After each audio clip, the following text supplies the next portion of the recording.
Recording. So now we're recording. Is everybody okay about being recorded? Good. If anybody objects. Okay. So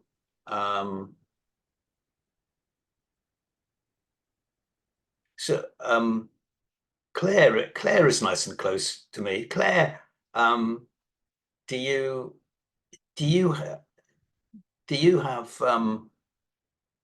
fibre? Not yet. Okay. And based on what I'm hearing, I think I'm going to resist getting it. Okay. All right. Fair enough. Yeah. So if you do, let me know, and then Sure. you're nice and close, so I can. If whether if it's not inconvenient for you, I Certainly. can bring all the stuff out. Will do. And I'd actually like to take some more, as a separate issue, I'd like to take some more readings. We are working on a complex implementation of the solar panel filter. Yeah. Which has got a heat pump and 2 battery packs. Mm-hmm. And so there's lots of different combinations of different things being on and off, and being daytime and nighttime and all that stuff. So we're going through all of those at the moment, but then it's turning out very successful. So but the initial trials, it was oh no, oh dear, why is it that? And so we soon sorted the problem out. Good. And okay, so right. So anybody got anything they'd like to report and connect? So what I'm looking for is what has changed in terms of their broadband and telephone voice provision across to either if they've still got copper, but they've suddenly got worse symptoms, and also if they've got fibre to the premises or fibre to the cabinet, and what are the kind of things that they are feeling. And then so we had a useful input from Nikki Shepherd saying that she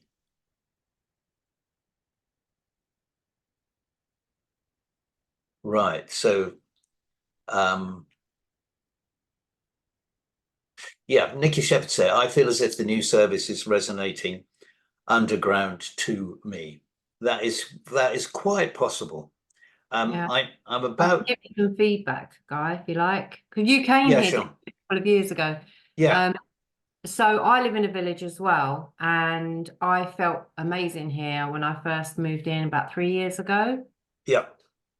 And I'm just trying to upload a picture of what the pole is like outside my house, but it won't let me do that in the chat. But I don't know if you can see that. So it's like that. Okay. With the black box. Yeah. But there's a lot of wires coming off that. Yeah. It's sometimes, not always, those boxes are just a sort of huge connection box with kind of 30 different wires connecting. Yeah. Well, because it's outside my house, I notice when the guys are coming, there's a manhole, so they go underground and they go up the pole. And, this happens I'd say roughly last 6 months, every 6 months, they're up and down. Okay. And my symptoms have been so aggravated the last couple of years since all that activity. I have spoken to engineers, and the ones that were going down underground, they said they were upgrading the primary school's fibre, which is unfortunately 4 or 5 doors from me. Yes.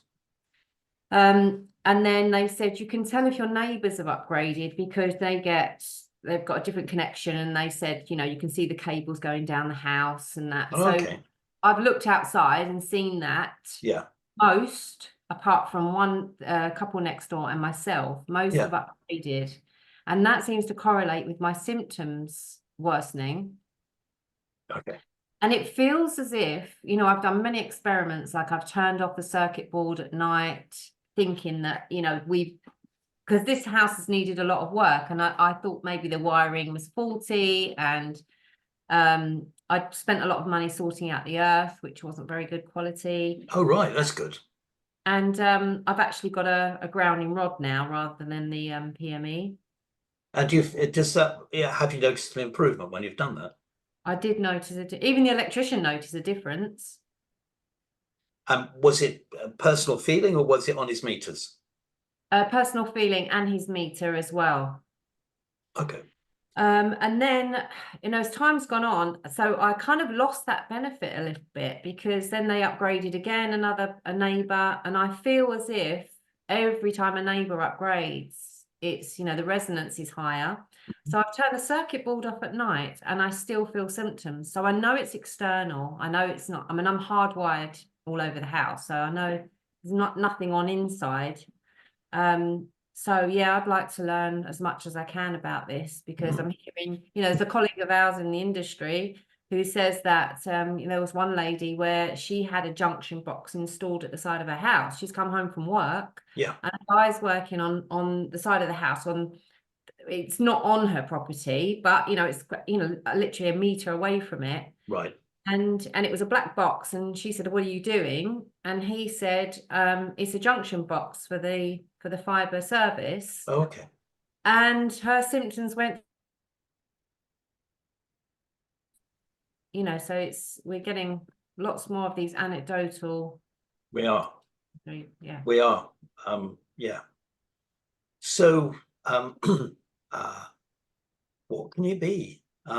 It's extra high frequency noise, electromagnetic interference from this extra electronics, and it has to be higher frequency than we've ever seen before, because the internet's faster, and also it's based on light signals, not electromagnetic radio frequency coming through the copper wires.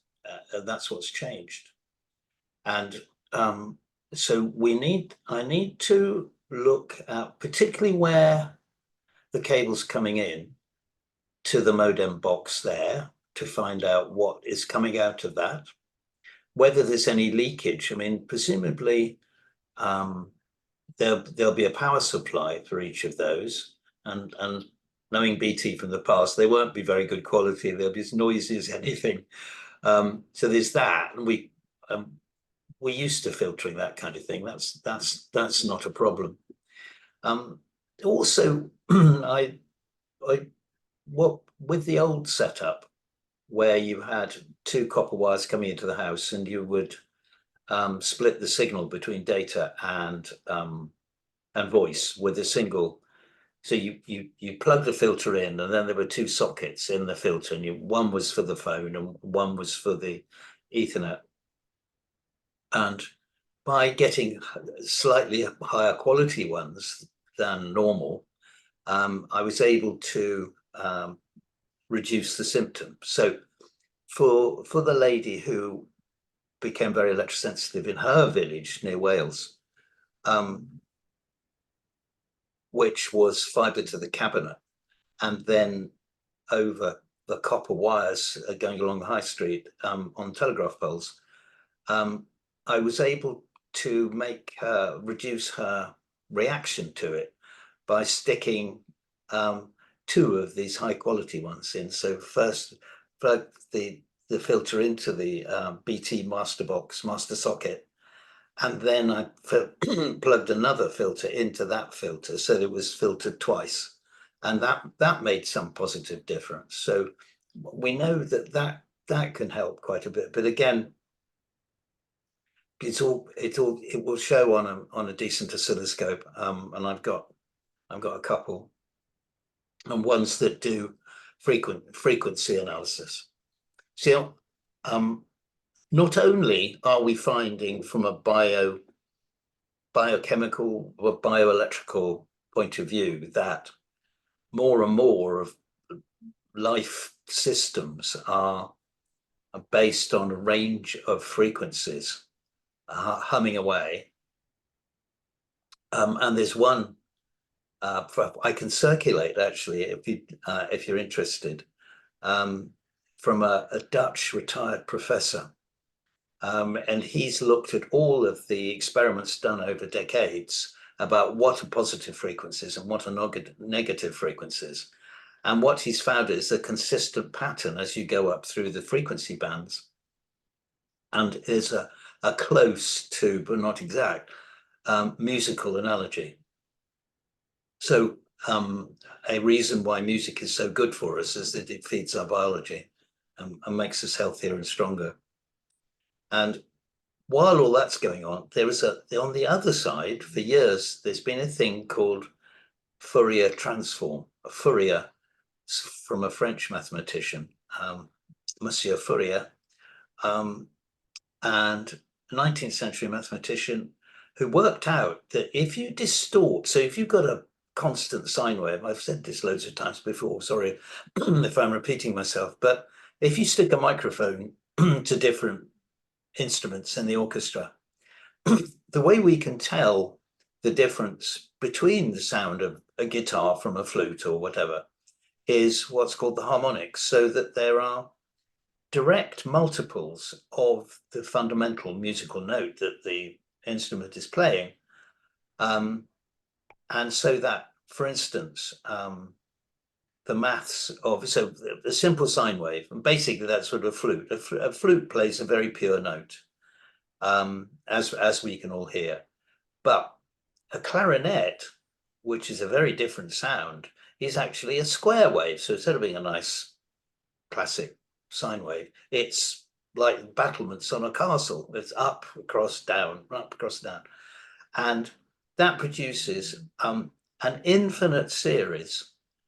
In theory, of course, it's the reality of it is it's not infinite, but it is many, many, many hundreds, several hundred harmonics. And if those harmonics then are having to correspond to our own biology, then that is going to affect us. And so very important for electrosensitives to actually have as many of those harmonics disappear as possible. And you can do that by filtration, by sticking filters on the wires. And that sort of electronics has been done for very, very long time. And some are quite sophisticated these days. And we've had our work cut out to try and to filter almost all of the noise that comes out of solar panel inverters. And but you need to work especially hard on those because there's so much noise coming out of them. And actually, as time goes on, the wires that feed your house, if they're on the same circuit as somebody with solar panels, you are going to get that solar panel noise into your house. And that's steadily getting worse.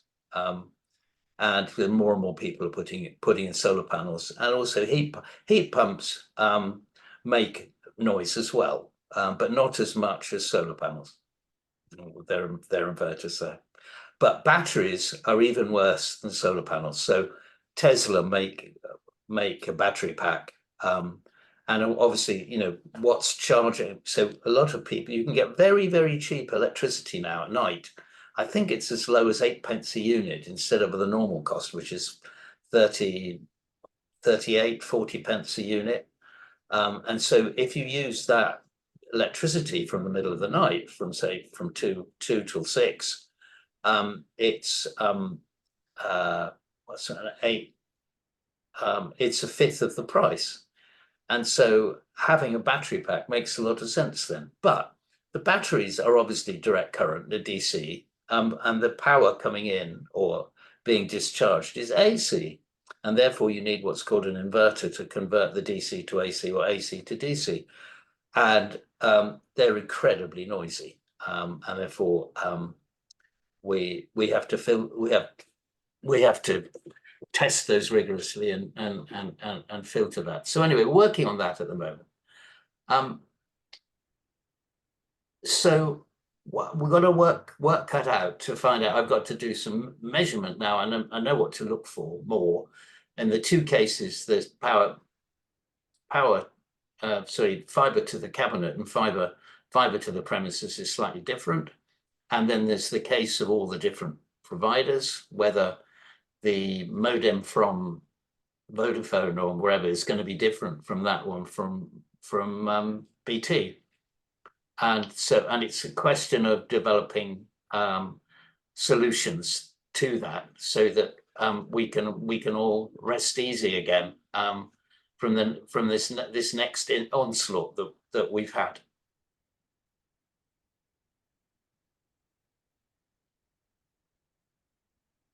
So anybody, so I know what to do now. I'm going to go around and talk to various experts in the field to see what we can work out, and I should be working a lot with UK, the Facebook, although I hate Facebook. That's all we've got in terms of Electrosensitives UK, and it's a good site for discussion. So I shall be asking people on there, and also other contacts I've got in the industry, to see how we should best approach this.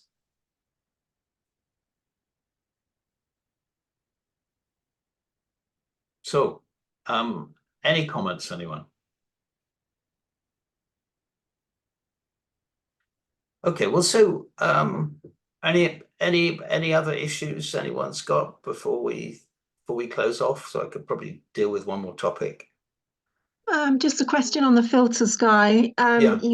Is that something we can buy sort of off the shelf? Yes, they're on my website, but there is a procedure, because if they're going into a complex environment, you can't just they need, well, so there are simple filters that have been for sale for ages, so based on something developed by an American called Stetzer.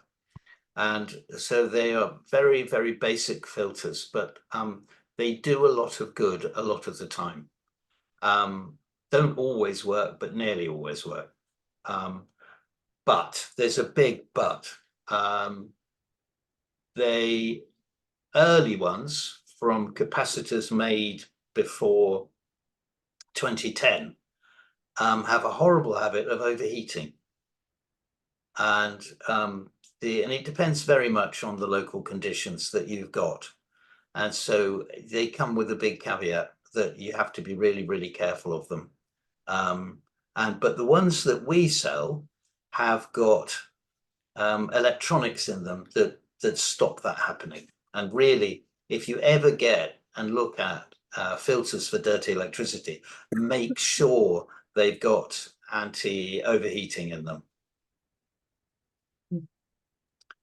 Thank you.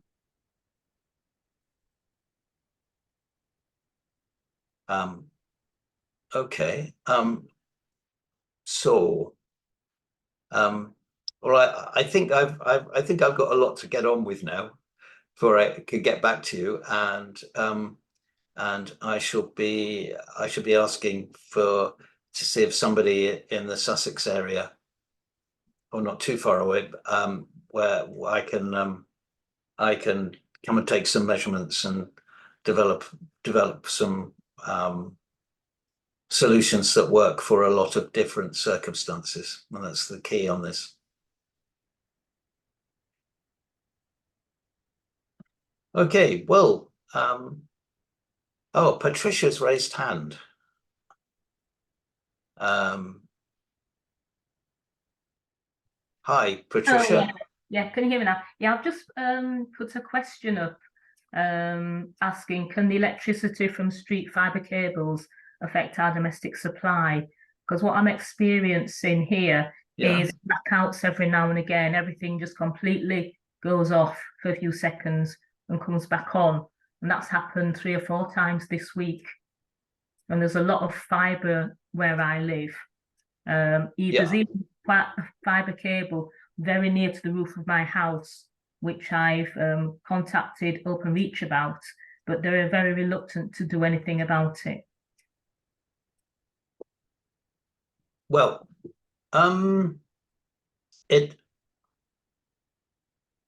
How come you've got fibre near the roof of your house? Well, it looks as though it's a cable, and whenever I go out into the drive, Yeah. I can actually feel the electricity from that. I'm actually affected when I stand in my drive, and that's when I actually noticed it. And it's since fibre's gone in. Yeah, we've had fibre cables now underground for over 2 years. Okay. And there's a fibre box on a telegraph pole just 2 houses away from me. Oh, okay. Yeah, joining fibre is not an easy job. Very, very fiddly. And so it's probably a junction box. It's on your it's on your telegraph pole. Yeah. And I imagine that what you're feeling then is the same as my client in Wales. Right. That it's fibre to the cabinet, and it's the multiplexer in the cabinet that's putting lots of dirty electricity. So when you've got a laptop, there's a power supply which charges your battery. So you plug it into the mains, and then you've got a little black box halfway along the wire, and then you've got a thinner wire that plugs into the laptop. Yeah. And that's 20 volts nominally direct current. But in fact, there's a huge amount of noise generated by that little power supply. So it charges the battery fine, works fairly efficiently, doesn't produce too much heat, and all of that. But the problem is, for electrosensitives, it's got all kinds of other frequencies in there you didn't expect or want. And so we sell a computer earthing cable which sorts that problem out. And it just brings the electronic base underneath your keys and your keyboard, and also inside your mouse, providing they're wired ones. It brings those back down to nice quiet earth, and makes use of computers an awful lot better. It allows me to be at my computer for a full day's work and not feel badly affected by it. And so we've got the same problem, the same power supply problem, with a mains driven multiplexer in the cabinet, and then those are conducted along the copper what's called twisted pair, which is just 2 wires, and that's got the noise in it, and that's what it's important to filter out. And it is very noisy. It's very noisy at night. Is that electrically noisy or sonic sound? You can hear. Yeah, I'm not sure, but all I know is that the noise actually resonates with how my body feels. So to me, there's a connection there. Okay. Oh dear. So there's a hum or a buzz or something. Yes, both. Okay. Very loud. It fluctuates throughout the night until about 3 o'clock, 3:30. And then yes. Okay. Have you got any cell masts nearby? Yes, there's 1, 2, 3, 4, 5. Okay, well, they tend to change their operations at night. I'm not aware that the electronics in the fibre stuff change. I think it's just on all the time. Whereas I've had many customers who are affected by the change in operations of their local phone masts. Because what they do, I think they work out how many hours, how many minutes different subscribers have used their time. So they do their kind of accounting in the middle of the night, and they change and they transmit that back to base. So the way what the cell mast is doing in the middle of the night changes, and electrosensitives can pick that up. So my first thought would be it's a mast problem. Yeah. Yeah, I thought it might be. Yeah, yeah, yeah. And also, you know, with the electricity going, you know, off altogether for a few seconds, is that connected with it? It's likely to, I mean, if they're actually my first thought would be Yeah. if they're actually working and installing stuff. They are Well, at the moment, yes. okay, well, just while they're connecting it up, rather naughtily, they're switching the power off for a few minutes, and then once they've done the connections, then they can put the power back on. Okay, okay. That's probably what they're doing. Right, That was my first guess. right, okay, okay. There just seems to be a power surge every now and again. There's like power surges. Yeah, well, while they're installing and testing new equipment, there will be. Yeah. That's quite normal, unless there is a problem somewhere of a poor supply. So there's a bit of high resistance somewhere. You can get those surges coming through, Yeah. and when they do, it can be very damaging to other electronics. Yes. I'm just rather conscious of that because that's what causes the problems of failures of the small filters that we do for dirty electricity. Yeah. Yeah. Yeah. Okay. Yeah, that makes sense. I'm actually having a problem with my boiler at the moment. Anyway, but I'm going to get them. Oh, boilers. I'll look at that tomorrow. Yes. Okay. Well, I'm wondering if I've it's had I've had a couple of customers that have been affected by their boiler. Yeah. And so, okay, there's electronics in there, Yeah. but running pumps, providing, I mean, the pumps which are often within boilers these days, have got pumps in there which have got very powerful magnetic fields. Yes. And you don't want to be near them long. But the magnetic fields don't go very far. So if you're certainly if you're 18 inches away, you're fine. You're probably all right, less than a foot, but probably 9 inches, you should be all right because they're very enclosed fields. But it was really science fiction, space age stuff that so your boiler normally has got a tube with holes drilled in the top that the gas comes out of. Yeah. And because it's bright, it glows, right? The yellow and blue. It means that it's actually a plasma, just like in the sun.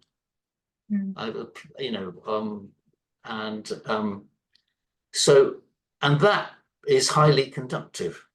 Right. And in fact, they use this conductivity, this ability to flow electricity through, as the safety check about whether they should still keep pumping gas. So if the flame is blown out and the whole room could fill with gas. Right. So they have this safety thing on there. They check whether they can run a current through the length of the flame. And if the current won't run, the boiler's switched off immediately as a safety measure.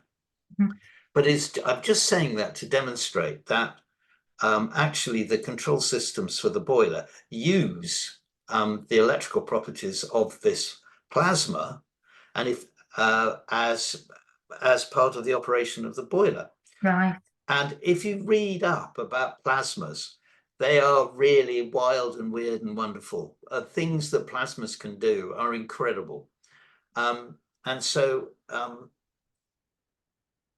if you've got electronics, which is noisy in the boiler, it can play all kinds of games with what's happening in the flame in terms of electrical stuff. And that then can radiate. Right. Because it's got a lot of energy behind it while it's burning. There's a lot of high temperature, and there's also what's called ions there, when that's what causes the glow. And so it can be, I've had 2 examples now of boilers causing real serious problems for electrosensitives. Okay. Yeah. Actually, the last time it was connected up to be a wireless boiler, and last Okay. time the plumber actually removed the wireless aspect, so I was Yeah. able to use it manually. Yeah. But now, obviously, there's something going on. I was wondering if it was connected to, you know, the power surges in the electricity supply. But I'll ask tomorrow and see what he comes up with. Mm. Okay, thanks. Okay, well, we're coming up to the end, and so when I've got something to report, we'll call the next meeting. Hopefully it'll be next week, but it might be the week after, to let me do my homework and come up with some solutions. So, okay, that's the first time we've ever finished early, I think. So anyway, lovely that you all have been. It's so nice to be interactive like this. I can talk. Well, we can work out things together, which I find very positive. So anyway, oh right, we've got 17 new messages. What was that all about?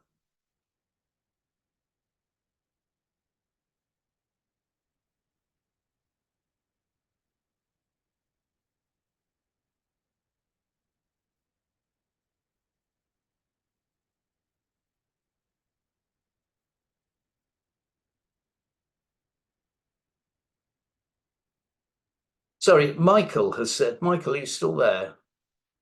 I don't think Michael's still with us. He's just commented low voltage power on a phone cable is not ever related to your mains. I beg to differ. There are leakages between the two.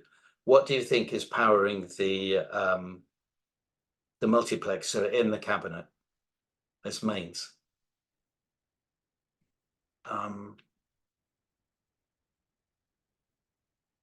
Can electricity from the street fibre cables affect our domestic supply? Yes, simply.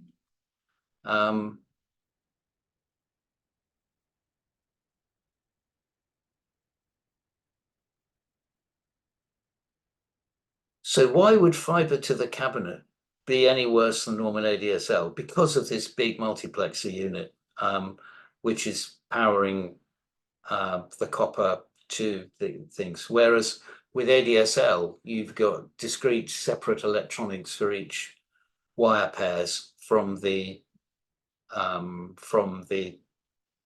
exchange.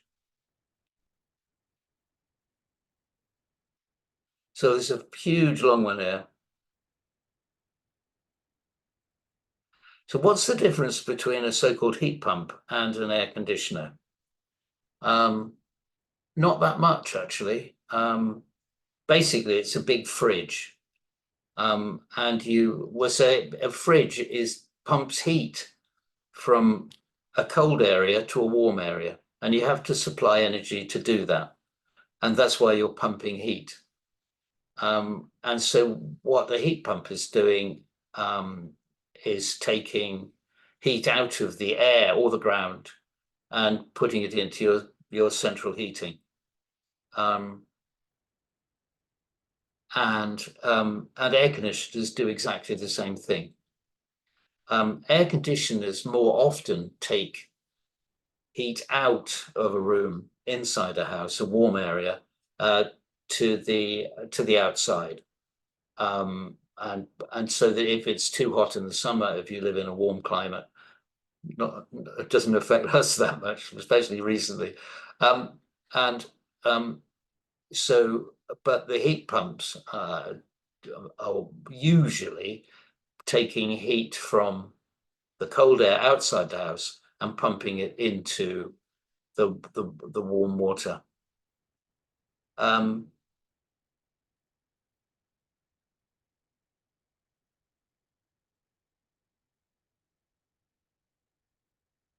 Hello, so this is from who?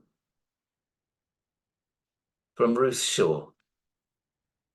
So she said, hello, I've luckily never had a problem with fibre, whether it's fibre to cabinet, so old phone line coming in, and even better, fibre to the premises, which obviously is an optical line, so no electrical signal of any kind.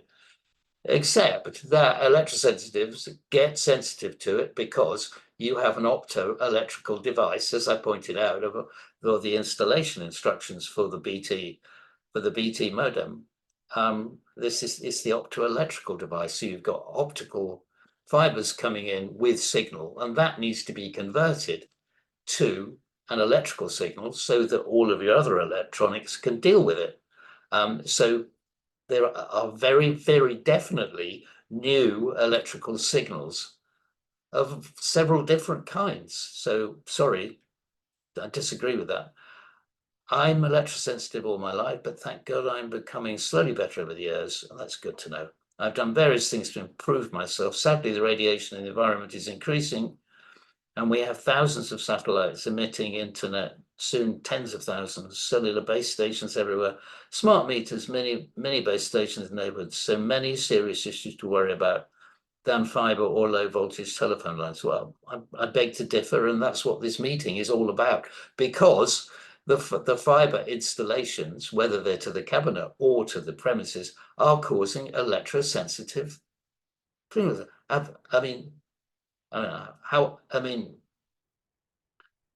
The serious problems are with RF radiation we emitted into our homes and us. I agree that is the most serious.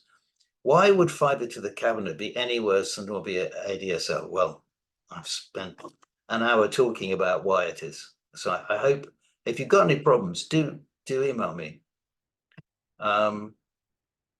Good for you, Michael. I have a Gigaset phone too. My neighbour has SM one side. I don't know what that means, but I agreed to partly shield it for me. So Michael has said, Nikki Shepherd, have you measured for RF radiations, mobile base stations? There's so much of that increasing regularly. I had troubles when my detached neighbour fitted a smart meter, came into my living room. Also when he had fitted a wireless deck landline, it emitted 24/7. I made him a present, a decked phone from the Gigaset that has zero radiation, not in use. Yeah, I recommend those too. They're really, really good. And they're not expensive.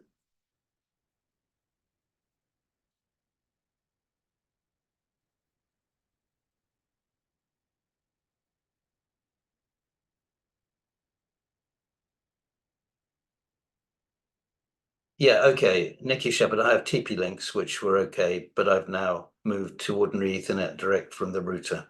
Some people find TP links problematic. They do. I do. Decided to remove them in case they were aggravating my symptoms.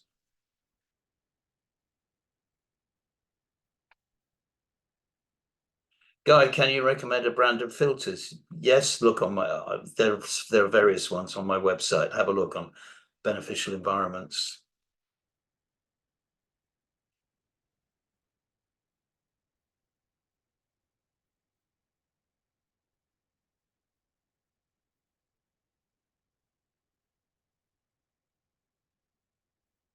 Kirsty Jeff, do you know if BT are planning to retain copper phone lines in remote areas where it would be impractical to install fibre? Yes, they are. But I think as time goes on, they'll install more and more fibre.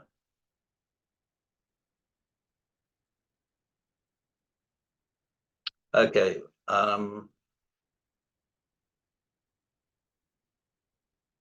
Yeah, so I've read all the questions. Hope that's answered all of for you.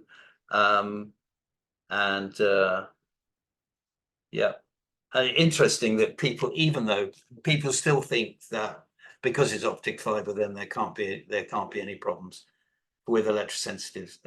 There are. They're definitely there, and it's a shame. It doesn't need to be, but that's it really. Anyway, okay, so see you next week or the week after. Okay, we'll email you and keep you updated. Lovely talking to you all, and I hope it's been helpful.